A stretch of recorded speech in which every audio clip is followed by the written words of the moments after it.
Right in the heart of England, there's an area where the county of Worcestershire borders the West Midlands that's basically a postcard of British countryside. Green fields, thatched cottages, quaint little market towns. And at the center is Witchbury Hill. An 84-foot-tall stone pillar rises from the summit. If you get close enough, there's a message painted on its base in big white letters. This single phrase has appeared and reappeared all over the surrounding area for decades.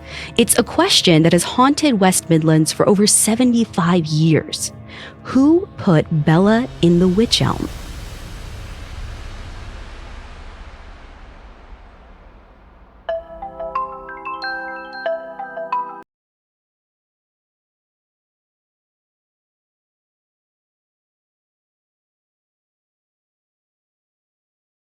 This is Supernatural, a Parcast original, and I'm your host, Ashley Flowers. Every Wednesday, I'll be taking a deep dive into a real unexplained occurrence to try and figure out the truth.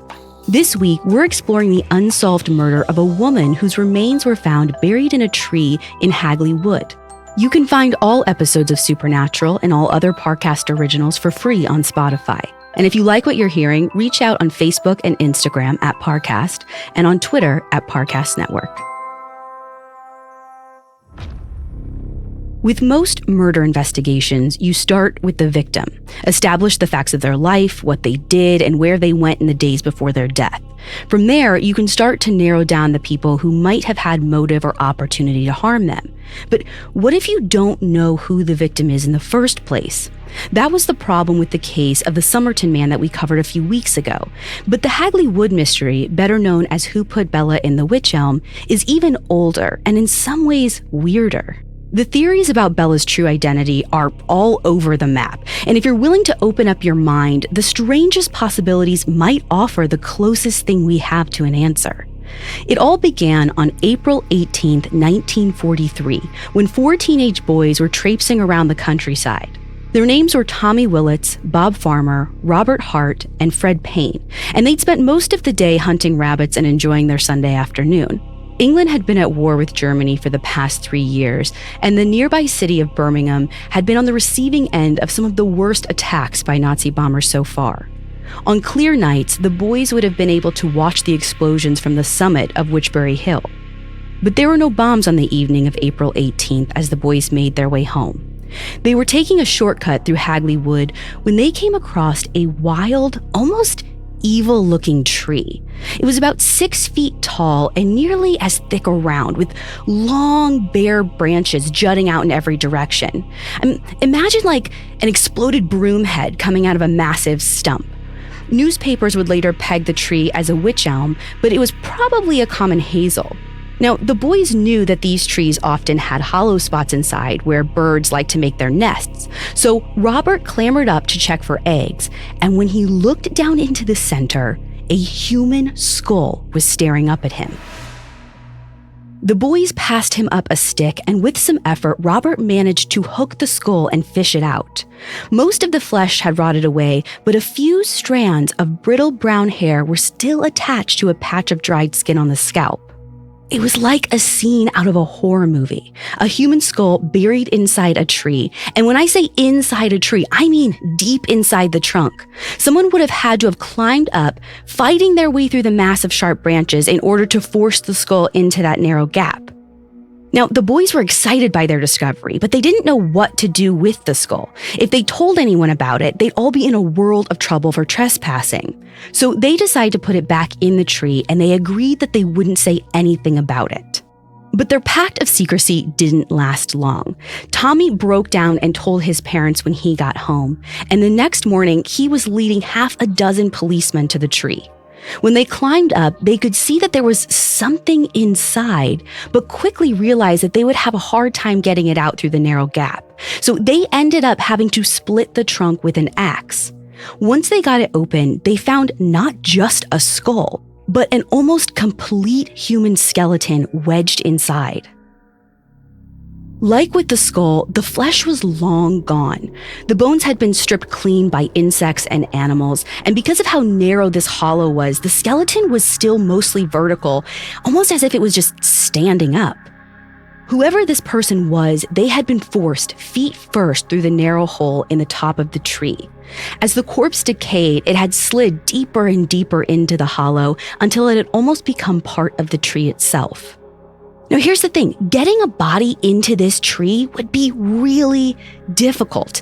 If you look up pictures of this, there are all these tiny branches jutting out in literally every direction. I can't even imagine how someone would go up there on their own without getting stabbed in the eye, much less putting someone else in there. The body must have been lowered into the tree from above, but the way it's shaped, you can't exactly just climb up.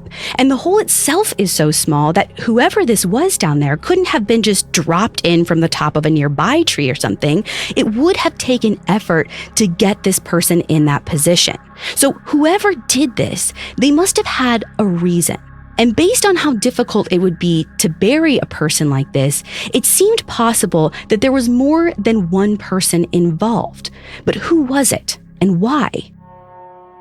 The remains were taken to Birmingham University Forensic Science Laboratory, where they were examined by Dr. James Webster. He determined that the skeleton belonged to a 5-foot-tall brunette woman who was around 35 years old when she died. Now, precisely when that happened is difficult to say. The skeleton was in an advanced state of decay, but due to the unique environment of the tree hollow, they couldn't determine how much of that was due to time versus the elements or wildlife. While the flesh was long gone, the investigators had managed to gather several pieces of rotted clothing from the tree. And though all the fabric was severely decayed, there was enough left intact for Dr. Webster to piece together an idea of the woman's outfit. At the time of death, she was wearing some kind of cloth skirt, a taffeta underskirt, and a thin wool cardigan, all of which were consistent with what women in that area would have worn during the summer. Taking this and the state of decomposition into account, he decided that she had most likely died in the summer of 1941, meaning that she had been in the tree for at least a year and a half. Webster wasn't able to determine the precise cause of death other than the fact that the woman had definitely been murdered. Webster decided that she couldn't have climbed into the tree on her own, which ruled out suicide or the possibility that she had gotten stuck. She had been wedged in the hollow feet first, either before rigor mortis had set in or after it had worn off. And this is important because it means whoever killed this woman either put her in the tree right after killing her, or they kept her somewhere else for several days after the killing and then moved her to the tree. Dr. Webster thought that the first option was much more likely, which would suggest that she was killed in the woods close to the tree. There was one other promising discovery from Dr. Webster's examination. The victim's front incisor teeth overlapped in a way that would have made them an obvious distinguishing feature in life. She was also missing a lower molar that looked like it had been professionally removed a long time before her death. So all in all, investigators knew that this woman was around 35 years old, she had brown hair, she was 5 feet tall, and she had crooked teeth. And most importantly, they knew that she had been to a dentist at some point in the past.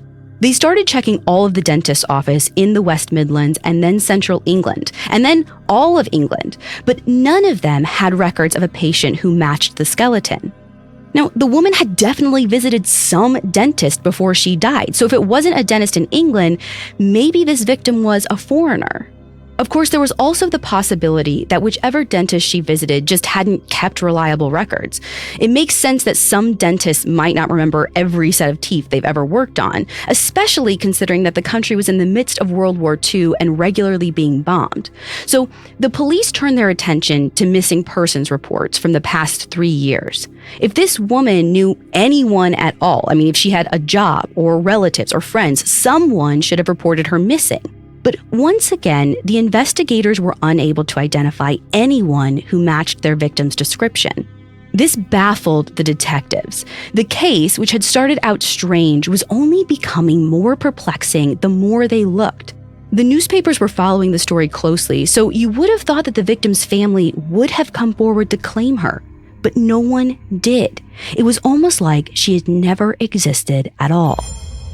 When the remains were first removed from the tree, there were a few other items found in the vicinity that are worth mentioning. The first was a cheap gold wedding ring, so the woman might have been married. But if so, she probably wasn't well off. It was later alleged that the bones of the woman's right hand were found a ways from the body. We don't know exactly where this was first reported, but it seems like it was from the police file that has since disappeared. And unfortunately, it isn't mentioned anywhere in Dr. Webster's forensics report. It's possible that he didn't know that the bones weren't all found together, or he might have thought it wasn't important. The most reasonable explanation for the hand being separated from the body would be that it was moved possibly by an animal or something like that. Of course, the other possibility is that the hand was put in a different spot intentionally, and what that reason might be is kind of hard to imagine.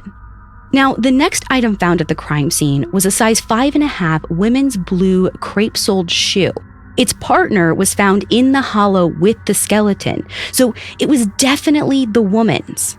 Exactly why it wasn't with the rest of the body probably isn't important. Like the hand, it could have been moved by animals, or maybe it could have been dropped by the killer, but the shoes did give the investigators another clue to follow up on.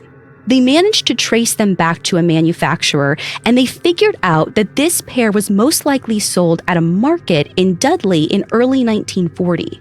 And that's where the trail goes cold. But we do know that while the shoes were very worn, they were actually fairly expensive. And if you think about it, that's sort of a telling detail. You wouldn't expect a poor woman to have shoes like this, but you also wouldn't expect a wealthy woman to keep wearing shoes that were in this condition. So maybe she received them as a gift, or maybe she had money at some point, but not when she died.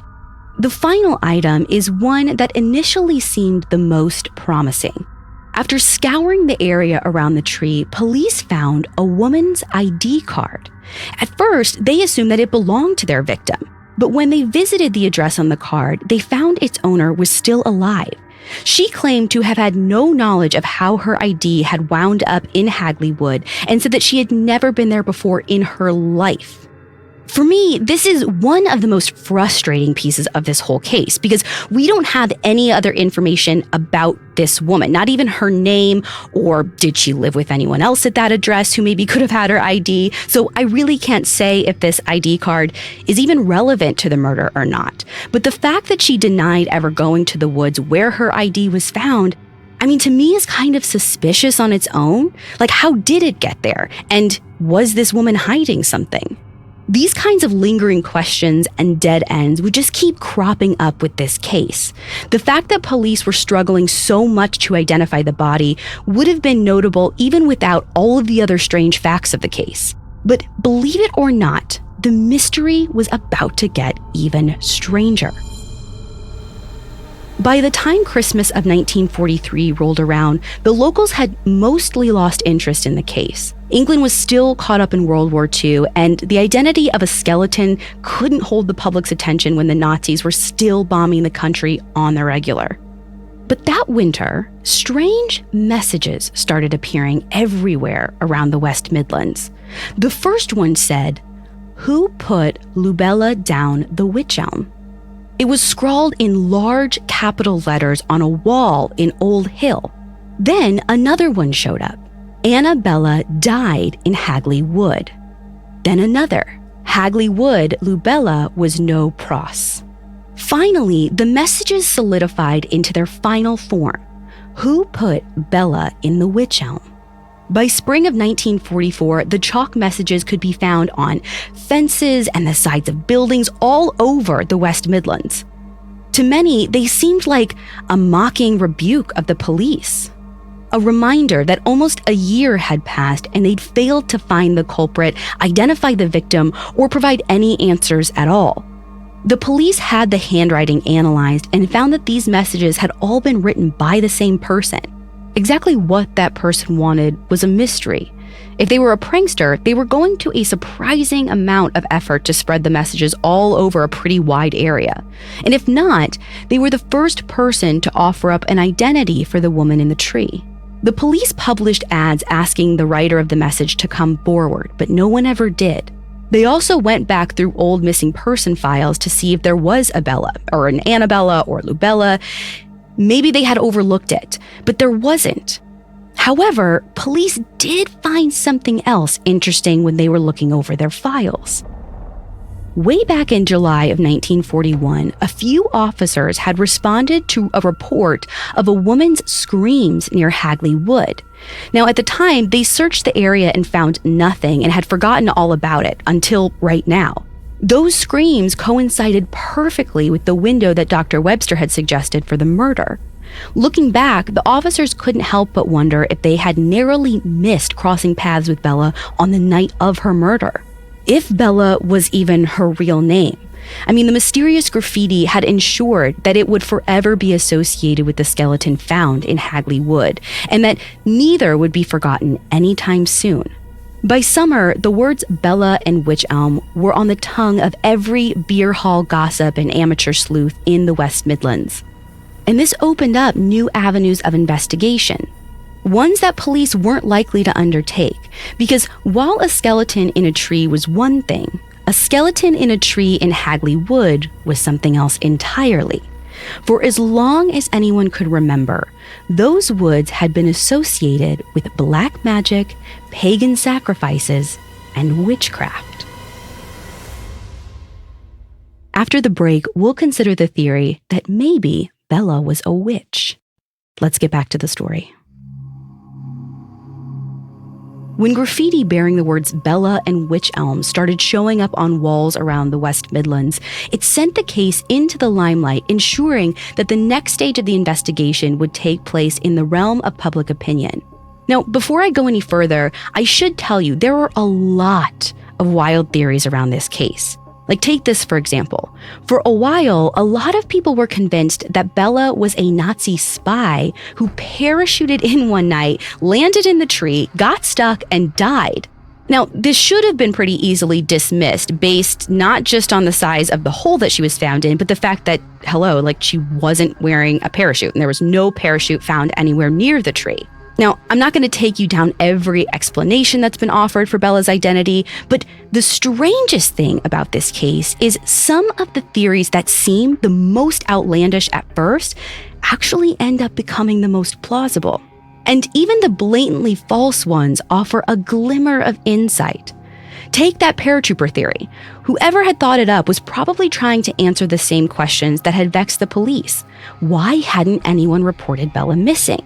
If Bella was a foreign spy, it would make sense that no one would have come forward to claim her. And it would also make sense why no dentist office in Britain had any record of her. It's this same kind of line of thinking that led to another popular theory. The plots around Hagley Wood were frequented by caravans of Romani travelers. Some locals speculated that Bella was a Romani who had committed some crime against the others, so they buried her in the tree as a part of some, ritual execution. Now, to be clear, this theory was almost certainly driven by racial prejudice and stereotypes about the Romani people. There's no evidence to suggest that Bella was Romani. Her clothes didn't match the Romani style, and there's absolutely no historical record of Romani burying people in trees. But I bring it up because the police actually did investigate these rumors, and they found that 2 Romani families had camped in the area around Christmas of 1942, after Bella was killed, but before her remains were found.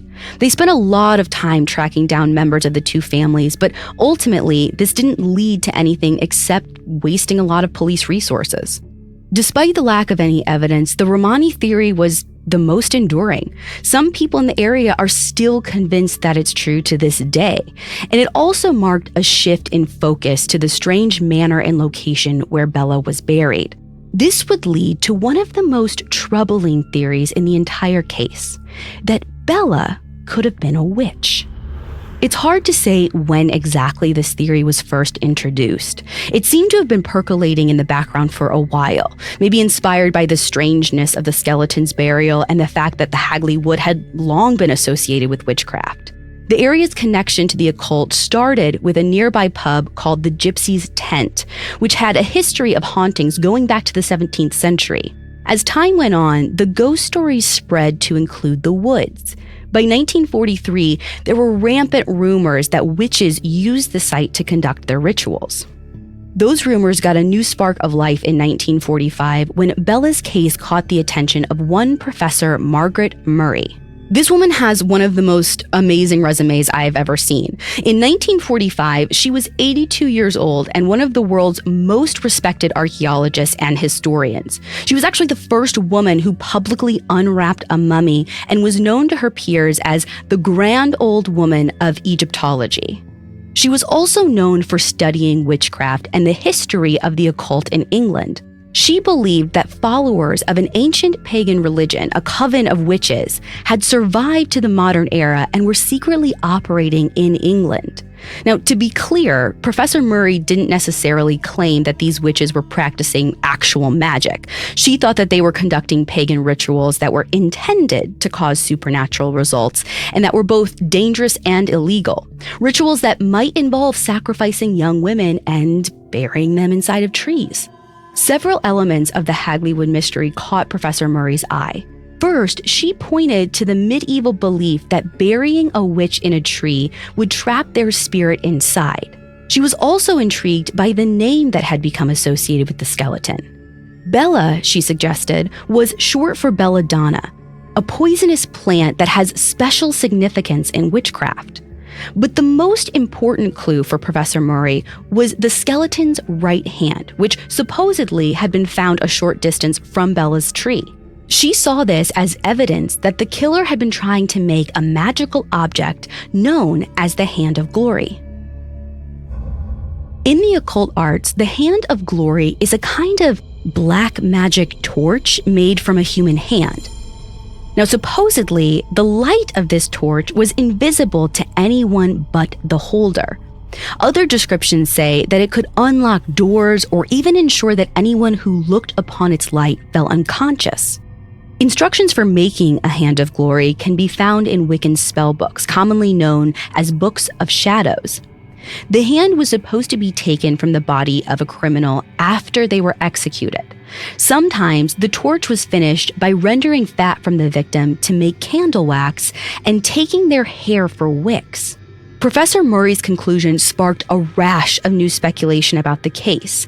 The graffitied messages were still showing up all over the area over 2 years later, now in more than one handwriting. So, was this a copycat at work or evidence that an entire coven of witches was taunting the community? The witchcraft hysteria might truly have gotten out of hand if another event hadn't seized the country's attention. Germany surrendered on May 8, 1945, bringing an end to the war in Europe. After nearly 6 years, Britain's soldiers were finally coming home. Amongst them was a young man from Brierley named Warwick Plant. Upon arriving home, Warwick was intrigued by the cryptic messages about Bella and the Wych Elm scattered around town. When his sister finally told him about the woman found in the tree, it jogged a memory from before Warwick left for war. According to Warwick, he had been working at his parents' pub several years earlier when a short young woman named Bella came in asking if she could play the piano and sing for tips. Warwick's mother agreed, and the two women became friends. At some point, Warwick thought his mother might even have given Bella a pair of blue crepe-soled shoes. One day, though, Bella had shown up with bruises and a black eye, saying that her landlord had beaten her. Then she stopped showing up altogether. Warwick's mother had sent him to Stawbridge to see if he could find her, but she'd vanished. Now, Warwick told his sister this story, and she headed straight to the police. But while they made note of this in the police report, it's a little unclear if they ever actually interviewed Warwick or the Plants directly. This is surprising and, honestly a bit frustrating. The timing and location of this Bella's supposed disappearance fits Dr. Webster's timeline perfectly, and the detail of the shoe fits exactly as well. But, if you look at this critically, there is a simple answer as to why the police might not have thought much of this lead. The details of the case had already been circulating in the press for months at that point, so Warwick and his sister would know all about the skeleton, the name Bella, even the shoes. They could have easily made up the story for attention, or they might have unintentionally added the name Bella and the detail about the shoes to a foggy memory about some other woman. And even if Warwick did know the real Bella, his story doesn't explain the biggest lingering question in the case. Most importantly, why was she buried inside of a tree? If this was the right person, it meant that her name actually was Bella, which also means that whoever started writing the messages wasn't just pulling a prank. And if they knew her name, they must have known more about how she died. Now, exactly what this person hoped to accomplish with the messages is another mystery in its own. If it was Bella's killer, it might have been because they wanted attention. I mean, when Bella was found, all the press around it could have been intoxicating to this person. And then when the case went cold, all of that stopped with it. By that point, the killer would have known that they were probably safe because the police were at a dead end with the investigation. So they had nothing to lose by drumming up attention again.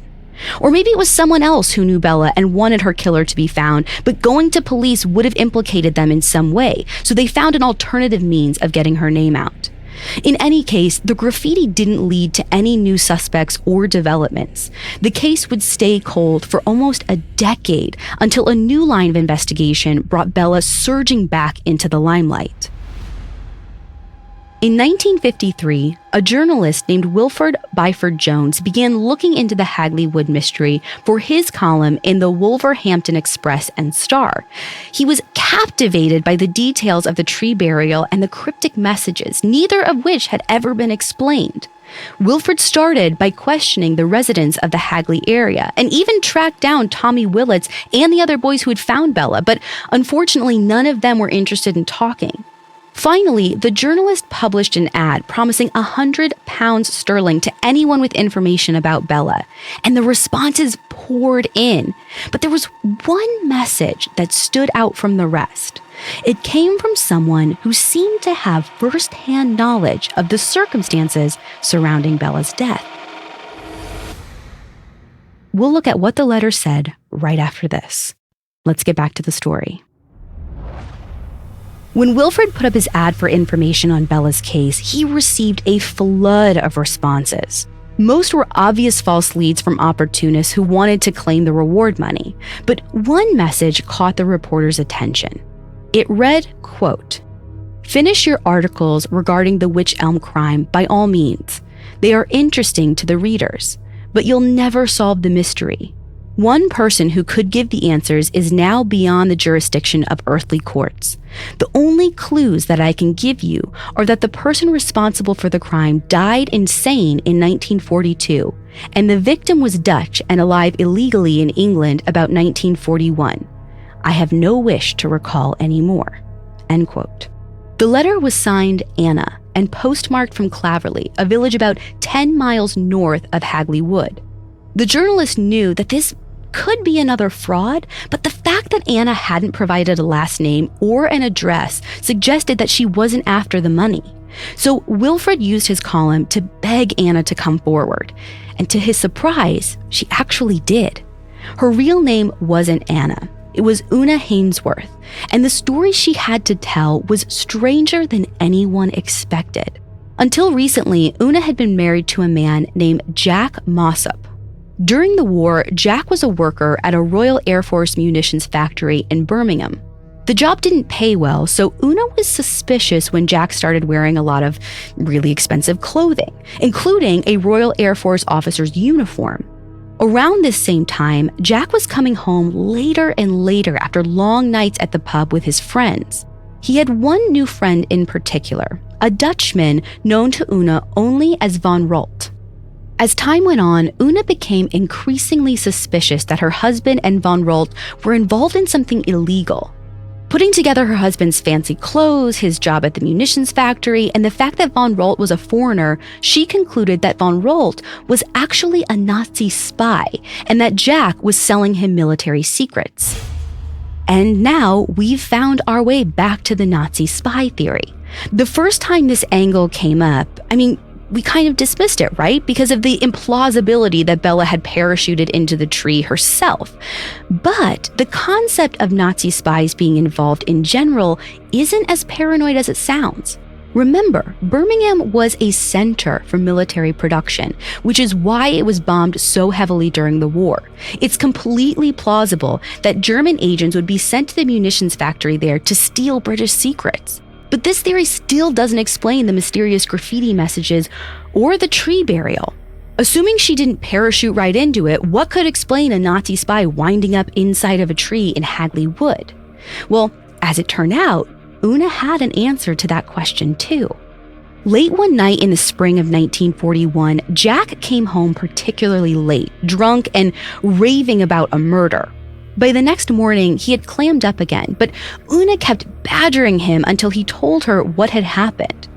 Jack and Von Ralt had been out drinking one night with Von Ralt's Dutch girlfriend, who Una presumed was also involved with their espionage operation. They had gone for a drive when the foreigners exploded into an argument in Dutch that Jack couldn't follow. Von Ralt attacked his girlfriend, either killing her or knocking her unconscious. Then he ordered Jack to help him carry the body into the woods, where they deposited her inside of a hollow tree. Una claimed that she hadn't believed Jack's story until 1943, when reports began to circulate about the skeleton in Hagley Wood. And by that point, it was far too late to get any more details out of Jack. His health had steadily declined after that strange night. He told Una that he was haunted by visions of the woman Von Ralt had killed, leering at him from the tree hollow. In 1942, Jack Mossop checked himself into a mental hospital and died a few months later. When police finally heard Una's story in 1953, they weren't quite sure how much of it to believe. They couldn't find any evidence of a man called Von Ralt or his girlfriend, although if they were spies, Von Ralt probably wasn't his real name. What they did find was another old police report that had so far been overlooked. Way back in the summer of 1941, when Bella was most likely killed, an officer was patrolling near Hagley Wood when he found a car pulled over on the side of the road. When he approached, the officer saw that the driver was wearing a Royal Air Force uniform, and a woman was lying down across the back seat, covered in the driver's coat. Now, the officer assumed that he had interrupted some kind of romantic moment, so he let them go pretty quickly. When investigators found this report years later, that officer wasn't available for questioning, so that's kind of all they had to go off of.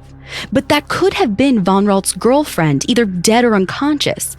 And given the timing, if she was still alive when they took her into the woods, that could account for the screams that were reported that night. Without being able to speak to any of the people involved, it's hard to know whether any of these pieces really fit together. Una's confession was the last real advancement in the case, though, so it's all we have to go off of. And while some of the details may seem wild, it explains several things. No one reported Bella missing because maybe she was a foreigner with few contacts outside of her ring of Nazi spies. She could have been buried in the tree by one of her compatriots who didn't want her body to be found and their activities to be uncovered. As for why she was killed, there are endless possibilities. Maybe Bella had learned something that she wasn't supposed to know, or perhaps her loyalty to the cause was wavering, or maybe she just got in a spat with a lover. What the story fails to explain is the strange messages around town. Jack was already dead by the time the graffiti started cropping up, and according to Una, he's the only one who knew about the murder other than Von Ralt. I suppose it's possible that Una could have left them herself, considering that she clearly wanted to avoid attention, but also maybe wanted to get the story off her chest. But keep in mind that nowhere in her story does Una claim that the victim was named Bella. So if Jack and Von Ralt were the culprits, whoever left those messages probably was just a prankster. Maybe creeping out all of the West Midlands and creating a local legend was a good enough reason to spend months leaving the cryptic messages all across the country. There have been a few other theories suggested over the years, mostly variations of the Nazi spy theme, but these were all eventually shown to be false. The West Mercia Police Precinct kept a cold case file on the Hagley Wood mystery up until 2005, when it was determined that any witnesses and culprits were almost certainly dead at that point. In their review of the file, investigators noted that the victim could hypothetically be identified through modern DNA profiling, but there was one major problem with this plan. Between 1943, when the body was examined, and 2005, when the case file was officially closed, Bella's skeleton disappeared.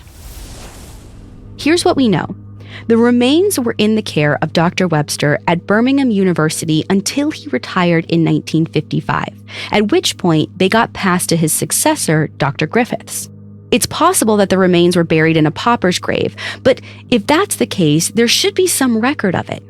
Stranger still, most of the original police notes, witness statements, and crime scene photos have also disappeared.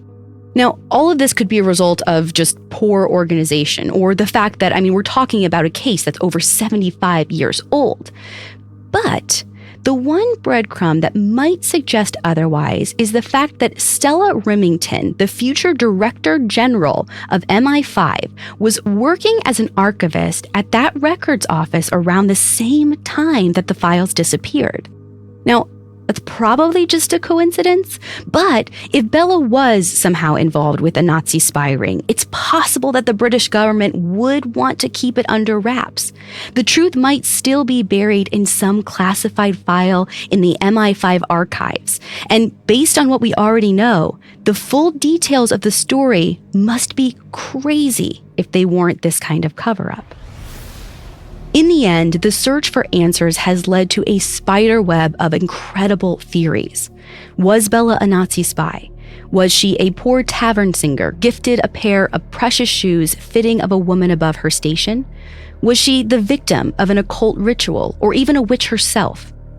We might never know for certain. Bella is gone. The tree is gone, having died soon after it was cut open. And all that's left is the message on the obelisk on Witchbury Hill and others like it scattered throughout the West Midlands. Maybe they'll always be there to remind us that some mysteries will always remain unsolved.